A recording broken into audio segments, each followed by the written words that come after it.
കഴിഞ്ഞ ദിവസം നമ്മൾ ഇലക്ട്രിക് ഫീൽഡിനെ കുറിച്ച് പറഞ്ഞായിരുന്നു. ഇലക്ട്രിക് ഫീൽഡ് എന്ന് പറയുന്നത് ഒരു ചാർജിന് ചുറ്റും ഉള്ള സ്പേസാണ്.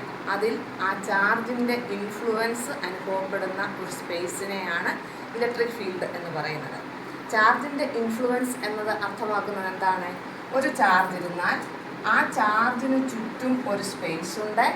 ആ സ്പേസിൽ എവിടെങ്കിലും മറ്റൊരു ചാർജ് വെച്ചാൽ ഒന്നുകിൽ സിമിലർ ചാർജ് ആണെങ്കിൽ റിപ്പൽ ചെയ്യും, ഓപ്പോസിറ്റ് ചാർജ് ആണെങ്കിൽ അട്രാക്റ്റ് ചെയ്യും. അതാണ് ചാർജിന് ചുറ്റുമുള്ള ഈ സ്പേസിനകത്ത് മറ്റൊരു ചാർജ് വെച്ചാലുള്ള പ്രത്യേകത. അപ്പോൾ ഈ ചാർജിന് ചുറ്റുമുള്ള ഈ സ്പേസിനകത്ത് എവിടെ മറ്റൊരു ചാർജ് വെച്ചാലും ഈ ചാർജിൻ്റെ ഇൻഫ്ലുവൻസ് അനുഭവപ്പെടും.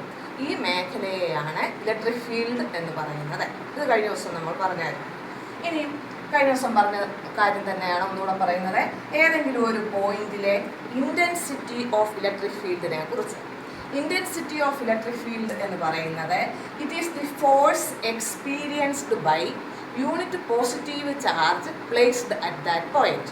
ഒരു പോയിന്റിലെ ഇൻറ്റൻസിറ്റി കാണാൻ ആ പോയിന്റിൽ ഒരു യൂണിറ്റ് പോസിറ്റീവ് ചാർജ് കൊണ്ടുവച്ചാൽ ആ പോയിന്റിൽ അനുഭവപ്പെടുന്ന ഫോഴ്സിനെയാണ് ഇൻറ്റൻസിറ്റി ഓഫ് ഇലക്ട്രിക് ഫീൽഡ് എന്ന് പറയുന്നത്. അപ്പോൾ ഇലക്ട്രിക് ഫീൽഡ് എന്ന് പറയുന്നത് ഈ ചാർജ് മൂലമുള്ള ഫീൽഡാണ് ഇതിന് ചുറ്റുമുള്ളത്. ആ ഫീൽഡിലെ ഏതെങ്കിലും ഒരു പോയിന്റ് കൺസിഡർ ചെയ്താൽ ആ പോയിന്റിൽ നമ്മൾ ഒരു യൂണിറ്റ് പോസിറ്റീവ് ചാർജ് കൊണ്ടുവച്ചാൽ, അതായത് 1 കൂളം ചാർജ് കൊണ്ടുവച്ചാൽ അതിലനുഭവപ്പെടുന്ന ഫോഴ്സിനെയാണ് ഇൻറ്റൻസിറ്റി എന്ന് പറയുന്നത്. അപ്പോൾ ഇൻറ്റൻസിറ്റി ഓഫ് ഇലക്ട്രിക് ഫീൽഡിൻ്റെ ഡെഫിനിഷൻ എന്ന് പറയുന്നത് it is the force experienced by unit positive charge placed at that point. അപ്പോൾ if F is the force experienced by a charge Q, then intensity of electric field is equal to F by Q. Intensity of electric field E is equal to F by Q. Intensity of electric field in the unit Newton per Coulomb. Force by charge ആണ് intensity of electric field. So it is a scalar quantity. Intensity of electric field is a scalar quantity. It is away from a positive charge. So positive charge മൂലമാണ് ഒരു പോയിന്റിലെ intensity എന്ന് കണ്ടുപിടിക്കുന്നത് എങ്കിൽ എപ്പോഴും intensity of electric field away from the positive charge and towards the negative charge. Negative ചാർജിലേക്ക് ആയിരിക്കും ഇൻറ്റൻസിറ്റിയുടെ ഡയറക്ഷൻ. അപ്പോൾ ഇൻറ്റൻസിറ്റി ഓഫ് ഇലക്ട്രിക് ഫീൽഡിൻ്റെ യൂണിറ്റ് ആണ് newton per coulomb. Newton per coulomb. ഇത് വരെ നമ്മൾ കഴിഞ്ഞ ദിവസം പറഞ്ഞായിരുന്നു. അപ്പോൾ E is equal to F by Q. ഇനി നമുക്ക് intensity of electric field due to a point charge, ഒരു പോയിന്റ് ചാർജ് മൂലമുള്ള ഇൻറ്റൻസിറ്റിയെ കുറിച്ച് പറയാം. അപ്പോൾ Q is a point charge. It is placed in air or free space. Free സ്പേസിൽ ഇരിക്കുന്ന പോയിന്റ് ചാർജാണ് Q. അതിൻ്റെ ഫീൽഡിനകത്ത്, അതിൻ്റെ ഫീൽഡാണ് കാണിച്ചിരിക്കുന്നത്. ഈ ഫീൽഡിനകത്ത് ഒരു പോയിന്റ് P എന്ന പോയിന്റിൽ നമ്മൾ ഒരു ചാർജ് ഒരു 1 കൂളം ചാർജ് കൊണ്ട് വെക്കുന്നു. P എന്ന പോയിന്റിൻ്റെ പ്രത്യേകത അത് ചാർജ് Qവിൽ നിന്നും R ഡിസ്റ്റൻസിലാണ് ഉള്ളത്.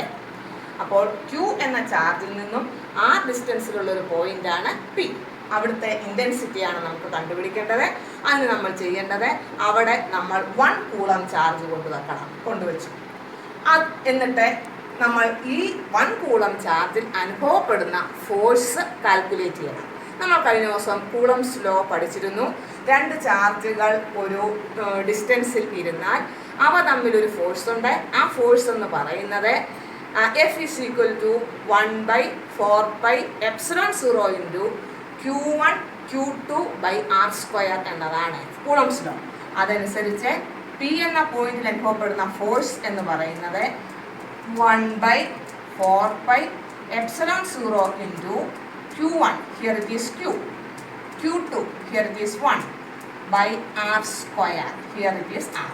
Therefore, F is equal to 1/4πε0 into Q by R². ഇതാണ് ഈ പോയിന്റിൽ അനുഭവപ്പെടുന്ന ഫോഴ്സ്. ആ പോയിന്റിൽ അനുഭവപ്പെടുന്ന ഫോഴ്സ് എന്ന് പറഞ്ഞാൽ ആ പോയിന്റിൽ ഇരിക്കുന്നത് 1 കൂളം ചാർജാണ്. അപ്പോൾ 1 കൂളം ചാർജിൽ അനുഭവപ്പെടുന്ന ഫോഴ്സാണ് ഈ കാൽക്കുലേറ്റ് ചെയ്തത്. ആ 1 കൂളം ചാർജിൽ അനുഭവപ്പെടുന്ന ഫോഴ്സിന്റെ മറ്റൊരു പേരാണ് intensity of electric field. Therefore, intensity of electric field due to a point charge ഒരു Q എന്ന പോയിന്റ് ചാർജ് മൂലം P എന്ന പോയിന്റിലെ ഇന്റൻസിറ്റിയുടെ എക്സ്പ്രഷനാണ് 1/4πε0 × Q/r². ഇത് പഠിച്ചിരിക്കണം. അപ്പോൾ intensity of electric field is equal to 1/4πε0 × Q/r². ഇനി നമുക്ക് ഇലക്ട്രിക് ഡൈപോളിനെ കുറിച്ച് പഠിക്കാം. ഇലക്ട്രിക് ഡൈപോൾ എന്ന് പറയുന്നത് രണ്ട് തുല്യവും വിപരീതവുമായ രണ്ട് ചാർജുകൾ ഒരു ഡിസ്റ്റൻസിൽ അറേഞ്ച് ചെയ്തു വെച്ചാൽ ആ അറേഞ്ച്മെന്റിനെയാണ് ഇലക്ട്രിക് ഡൈപോൾ എന്ന് പറയുന്നത്. അപ്പോൾ നമുക്കിനി പഠിക്കാനുള്ളത് ഇലക്ട്രിക് ഡൈപോൾ. അപ്പോൾ ഡൈപോൾ എന്ന് പറയുമ്പോൾ തന്നെ മനസ്സിലാക്കാൻ രണ്ട്. ഡൈ എന്ന് പറയുന്നത് രണ്ട്. അപ്പോൾ തുല്യവും വിപരീതവുമായ രണ്ട് ചാർജുകൾ. അപ്പോൾ +Q വിപരീതമാകുമ്പോൾ -Q. +Q എന്ന ചാർജും -Q എന്ന ചാർജും ഒരു ഡിസ്റ്റൻസിൽ കീപ്പ് ചെയ്താൽ, ഒരു ഡിസ്റ്റൻസിൽ അറേഞ്ച് ചെയ്തു വെച്ചാൽ ആ അറേഞ്ച്മെന്റിനെയാണ് ഇലക്ട്രിക് ഡൈപോൾ എന്ന് പറയുന്നത്. അപ്പോൾ ഈ +Q -Q എന്ന രണ്ട് ചാർജുകൾ ഒരു ഡിസ്റ്റൻസിൽ അറേഞ്ച് ചെയ്ത് വെച്ചിരിക്കുന്ന ഈ അറേഞ്ച്മെന്റിനെയാണ് ഇലക്ട്രിക് ഡൈപോൾ എന്ന് പറയുന്നത്. അപ്പോൾ when two equal and opposite charges arranged at a distance constitute an electric dipole. +Q and -Q charges, they are separated by a distance. Here the distance is 2L. നമ്മൾ generally ഡൈപോളിന്റെ ചാർജുകൾ തമ്മിലുള്ള distance 2L ആയിട്ടാണ് എടുക്കുന്നത്. ഇനി അടുത്ത നമുക്ക് പഠിക്കാനുള്ളത് dipole moment. Dipole moment എന്ന് പറയുന്നത് it is the product of one of the charges and the distance between them. അപ്പോൾ ഡൈപോൾ മൊമെന്റ് റെപ്രസെന്റ് ചെയ്യുന്നത് P is equal to, it is the product, ഒരു ഗുണനഫലമാണ്. ഏതിന്റെയൊക്കെ ഗുണനഫലം? Charge, one of the charges, that is Q. Here it is Q into distance between the charges, that is 2L. Therefore, dipole moment is represented by the letter P. P is equal to Q into 2L. Dipole moment P is equal to Q into 2L. Dipole moment is a vector quantity. ഒരു vector quantity ആണ് dipole moment. Here dipole moment എന്ന് പറയുന്നത് it is acting along the axis of the dipole from the negative charge to positive charge. Negative ചാർജിൽ നിന്ന് positive ചാർജിലേക്ക് act ആണ് അതിന്റെ direction. അപ്പോൾ dipole moment P is equal to Q into 2L. 2L എന്ന് പറയുന്ന distance between the two charges. ചാർജുകൾ തമ്മിലുള്ള distance ആണ് 2L. അപ്പോൾ ഡൈപോൾ മൊമെന്റ് യൂണിറ്റ് എന്ന് പറയുന്നത് ചാർജിന്റെ യൂണിറ്റിനെ ആ ഡിസ്റ്റൻസിന്റെ യൂണിറ്റ് കൊണ്ട് ഗുണിക്കണം. അതായത് ചാർജിന്റെ യൂണിറ്റ് നമുക്കറിയാം കൂളം, ഡിസ്റ്റൻസിന്റെ യൂണിറ്റ് മീറ്റർ. കൂളം മീറ്റർ ആണ് ഡൈപോൾ മൊമെന്റിന്റെ യൂണിറ്റ്. അപ്പം ഇലക്ട്രിക് ഡൈപോൾ എന്താണെന്ന് മനസ്സിലായല്ലോ. അപ്പോൾ ഇലക്ട്രിക് ഡൈപോൾ എന്ന് പറയുന്നത് when two equal and opposite charges separated by a distance, small distance, constitute an electric dipole. Dipole moment എന്ന് പറയുന്നത് it is the product of one of the charges and the distance between the two charges. അപ്പോൾ അതും കഴിഞ്ഞു. ഇനി നമുക്ക് നേരത്തെ point charge മൂലമുള്ള ഒരു പോയിന്റിലെ ഇന്റൻസിറ്റിയുടെ എക്സ്പ്രഷൻ നമ്മൾ പഠിച്ചു. അതെന്ന് പറയുന്നത് E is equal to 1/4πε0 × Q/r² എന്നതായിരുന്നു. ഇനി നമുക്ക് അടുത്തത് പഠിക്കാനുള്ളത് ഇലക്ട്രിക് ഡൈപോൾ മൂലം നമുക്ക് ഉള്ള ഇലക്ട്രിക് ഡൈപോൾ മൂലമുള്ള ഇന്റൻസിറ്റി ഓഫ് ഇലക്ട്രിക് ഫീൽഡിനെ കുറിച്ചാണ് പറയുന്നത്. അപ്പോൾ നേരത്തെ ആദ്യം പറഞ്ഞത് ഒരു പോസിറ്റീവ് അല്ലെങ്കിൽ ഒരു ചാർജ്, പോയിന്റ് ചാർജ് മൂലം അതിന് ചുറ്റുമുള്ള ഫീൽഡിലെ ഏതെങ്കിലും ഒരു പോയിന്റിലെ ഇന്റൻസിറ്റിയെ കുറിച്ചാണ് നേരത്തെ പറഞ്ഞത്. ഇനി ഇവിടെ നമ്മൾ പറയുന്ന ഡൈപോൾ മൂലം. ഡൈപോൾ എന്ന് പറയുമ്പോൾ നമുക്ക് വ്യക്തമായിട്ട് അറിയാം, അതിനകത്ത് രണ്ട് ചാർജുകൾ ഉണ്ട്. ഇതിന്റെ ആദ്യത്തെ കേസ് എന്ന് പറയുന്നത് ഇലക്ട്രിക് ഡൈപോൾ മൂലമുള്ള അടുത്തുള്ള പോയിന്റിലെ ഇന്റൻസിറ്റി നമ്മൾ കണ്ടുപിടിക്കുന്ന ആദ്യത്തെ കേസ് എന്ന് പറയുന്നത് എലോങ് ദി ആക്സിയൽ ലൈൻ. അപ്പോൾ ഇലക്ട്രിക് ഫീൽഡ് നമ്മൾ പഠിക്കാൻ പോകുന്നത് electric field due to an electric dipole at a point on the axial line of the dipole. Axial ലൈനിലുള്ള ഒരു പോയിന്റിലെ ഇന്റൻസിറ്റി ഓഫ് ഇലക്ട്രിക് ഫീൽഡിന്റെ കാര്യമാണ് പഠിക്കാനുള്ളത്. അതിന് വേണ്ടിയിട്ട് നമ്മൾ ആദ്യം ഒരു ഇലക്ട്രിക് ഡൈപോളിനെ കൺസിഡർ ചെയ്യണം. Minus Q charge plus Q charge, അവ തമ്മിലുള്ള ഡിസ്റ്റൻസ് 2l. അപ്പോൾ അത് നമുക്ക് ഡൈപോളിന് ഒരു പേരിടാം, A B. AB is an electric dipole of charge q, length 2l and moment p. അപ്പോൾ ഒന്നുകൂടെ ഞാൻ ഇത് മൈനസ് ക്യൂ, ഇത് പ്ലസ് ക്യൂ, അവ തമ്മിലുള്ള distance 2l. AB is an electric dipole. അപ്പോൾ AB എന്നതാണ് നമ്മൾ ഡൈപോളിന്റെ പേര്. AB is an electric dipole of charge q, length 2l and moment p. ഒരു ഇലക്ട്രിക് ഡൈപോൾ പറയുമ്പോൾ ഈ മൂന്ന് കാര്യങ്ങൾ നമ്മൾ അതിന്റെ ഇൻട്രൊഡക്ഷൻ ആയിട്ട് പറഞ്ഞിരിക്കണം.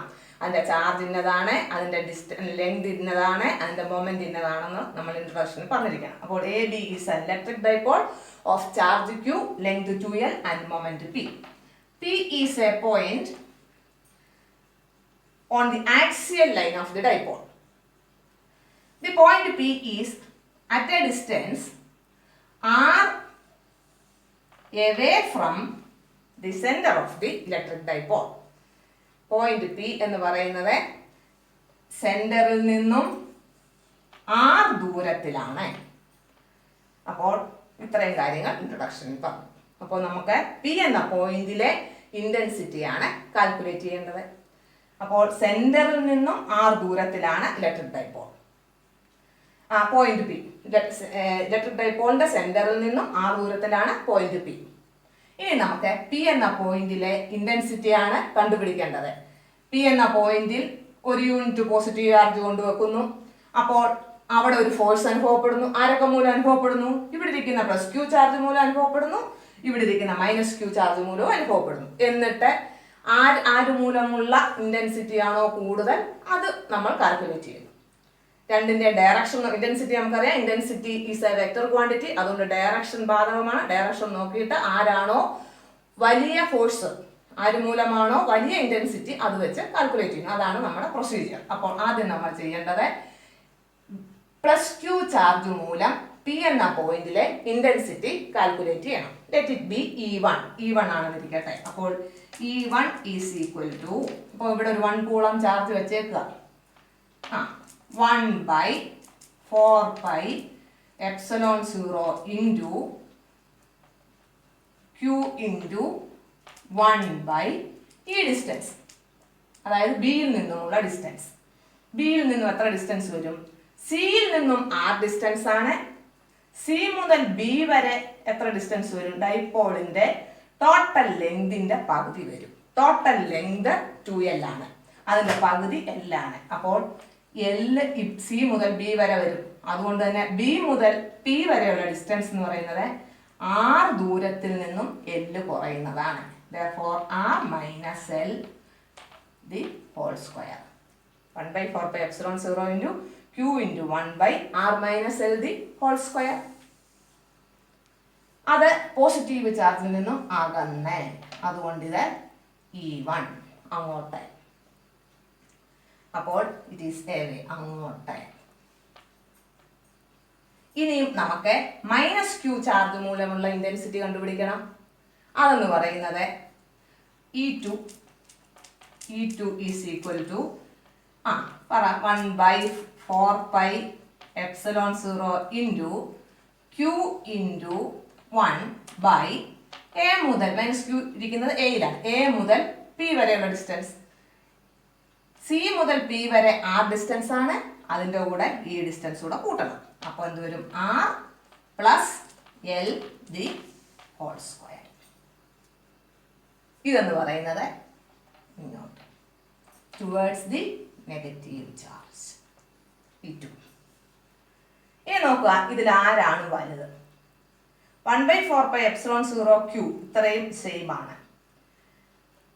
ഇത് by r minus L the whole square, ഇത് divided by r plus L the whole square. Denominator കൂടുമ്പോൾ വാല്യൂ കുറയും. E2 is less than E1. therefore E1 ആണ് കൂടുതൽ. അപ്പോൾ നമുക്ക് നെറ്റ് ഒരാൾ അങ്ങോട്ട് ഫോഴ്സ് കൊടുക്കുന്നു, മറ്റേ ആൾ ഇങ്ങോട്ട് ഫോഴ്സ് കൊടുക്കുന്നു. നെറ്റ് ഫോഴ്സ് എന്ന് പറയുന്നത് ഫോഴ്സ് ആണ്. ഒരു യൂണിറ്റ് പോസിറ്റീവ് ചാർജിൽ അനുഭവപ്പെടുന്ന ഫോഴ്സ് ആണ് ഇന്റൻസിറ്റി. അപ്പോൾ നെറ്റ് ഫോഴ്സ് എന്ന് പറയുന്നത് വലുത് മൈനസ് ചെറുത് വലുതിന്റെ ഡയറക്ഷൻ. വലുതെന്ന് പറയുന്നത് E1 ആണ്. E1 നിന്നും E2 കുറയ്ക്കണം. therefore net intensity E is equal to E1 minus E2. ഇതാണ് കാൽക്കുലേറ്റ് ചെയ്യേണ്ടത്. അത് നമുക്ക് കാൽക്കുലേറ്റ് ചെയ്യാം.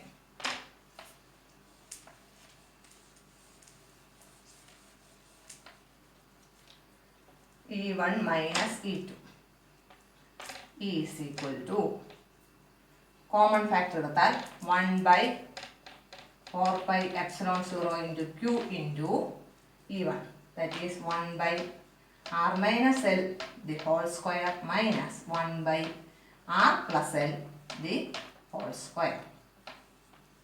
ഇതിനെ നോക്കാം.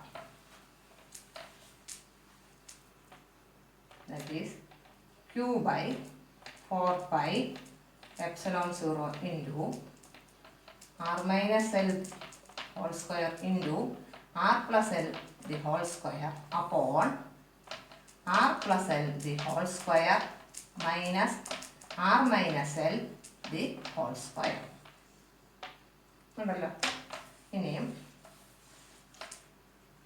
that is equal to E is equal to Q by 4πε0 into r square plus L square plus 2RL minus r square plus L square minus 2RL by r square minus L square the whole square.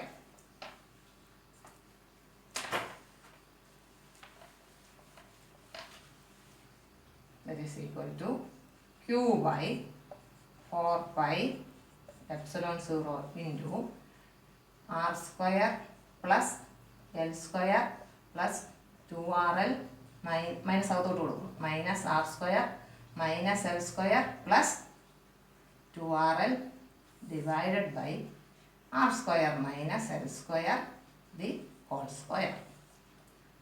ഇതിനകത്ത് വെട്ടിപ്പോയി. പിന്നെ നമുക്ക് കിട്ടുന്നത്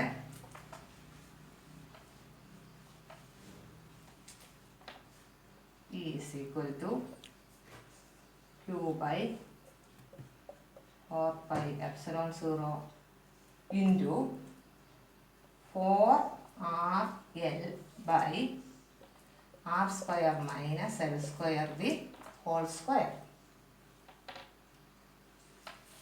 ഇനി നമുക്ക്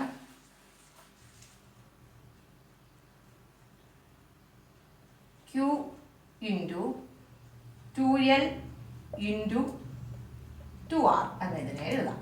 2L into 2R ആണ് 4RL divided by 4πε0 into r square minus L square the whole square.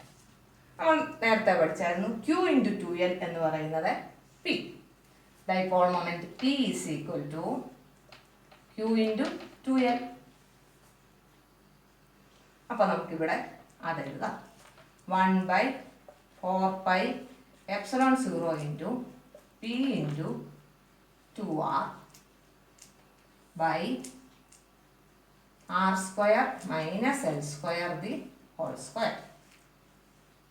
ഇവിടെ നമുക്ക് പറയാം ഡൈപോളിൻ്റെ ലെങ്ത് ആറിനെ അപേക്ഷിച്ച്, ആർ എന്ന് പറഞ്ഞാൽ സെൻറ്ററിൽ നിന്നും പോയിന്റിലേക്കുള്ള ഡിസ്റ്റൻസ്, അതിനെ അപേക്ഷിച്ച് വളരെ ചെറുതായതുകൊണ്ട് R square minus L square പിന്നെയും ചെറുതാണ്. അതുകൊണ്ട് ആർ സ്ക്വയർ മൈനസ് എൽ സ്ക്വയറിനെ ആർ സ്ക്വയർ ആയിട്ട് തന്നെ കൺസിഡർ ചെയ്യാം. അങ്ങനെ കൺസിഡർ ചെയ്താൽ ഈ ഇക്വേഷനെ നമുക്ക് എങ്ങനെ എഴുതാം? E is equal to 1/4πε0 into P into 2R by r square എന്ന് തന്നെ എഴുതാം. അപ്പോൾ ആർ സ്ക്വയർ ഹോൾ സ്ക്വയർ എന്ന് r raised to 4. ഇത് തമ്മിൽ വെട്ടിപ്പോയി കഴിഞ്ഞാൽ പിന്നെ നമുക്ക് അടുത്ത സ്റ്റെപ്പിൽ E is equal to 1/4πε0 into 2p/r3. ഇതാണ് ആക്സിയൽ ലൈനിലുള്ള പോയിന്റിലെ ഇന്റൻസിറ്റിയുടെ എക്സ്പ്രഷൻ. അപ്പോൾ ഒരു ഡൈപോളിന്റെ ആക്സിയൽ ലൈനിലുള്ള ഒരു പോയിന്റിലെ intensity, axial line at A distance r away from the centre, സെന്ററിൽ നിന്നും r ദൂരത്തിലുള്ള ഒരു പോയിന്റിലെ ഇന്റൻസിറ്റിയുടെ എക്സ്പ്രഷൻ, ഡൈപോൾ മൂലമുള്ള axial ലൈനിലുള്ള ഇന്റൻസിറ്റിയുടെ എക്സ്പ്രഷനാണ് E is equal to 1/4πε0 into 2p/r3. ഇതാണ് എക്സ്പ്രഷൻ.